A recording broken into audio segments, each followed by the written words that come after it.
The year was 1886, and during this time period, Spiritism of all sorts was the rage.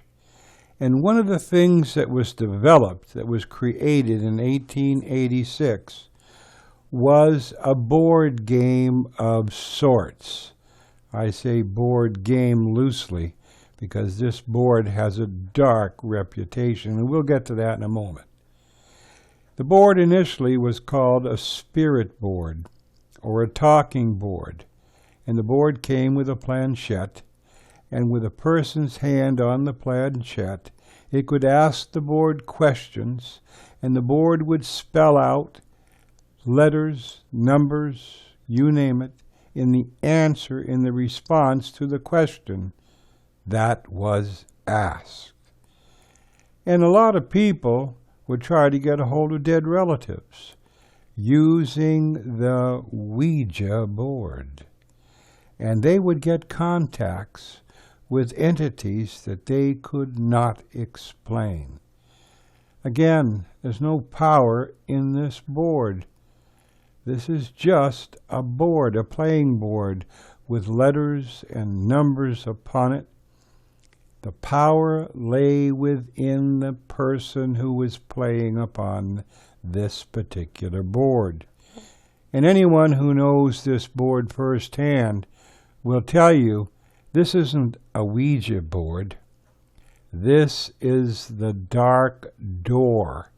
It is a dark door that leads to another realm. And when you are playing upon this board, spiritually, you are opening up to the other realm, the realm of darkness. Whether you believe that to be true or not, there are unexplainable occurrences that have occurred down through the time period from 1886 unto today from people who played upon this board.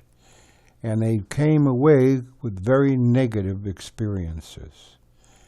If you should get in contact with a demon, an entity, if you are seeking to make contact, foolishly seeking to make contact with an entity, do not allow this entity to tell you its name. Because what it wants is it wants you to say its name. Do not say its name. That's what it wants, because what it's going to do now is create a path, is create a connection between you and it. The Ouija board, a dark instrument indeed, the dark door. And again, there's no power in this board. The power comes from the people who are playing upon this board game, if you will, this dark door, because the door needs a player in order to open up.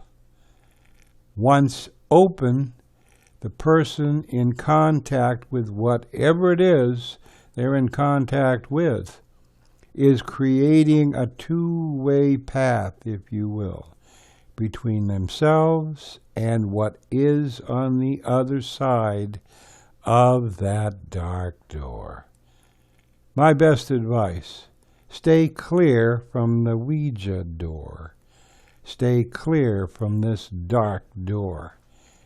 It's an experience you don't need to open yourself up to, and there is no light involved within this exercise. This is a pathway to darkness. And again, the power doesn't lay within the board. The power lays within the player. While you still can, if there's still time enough left for you to do this, accept and believe that Jesus Christ is your Lord and Savior. Become one of Jesus Christ's own while you still can. And don't put this off, because tomorrow is not guaranteed to anyone. Until next time, This is Stephen. Talk to you when the wind shifts. See ya. Bye.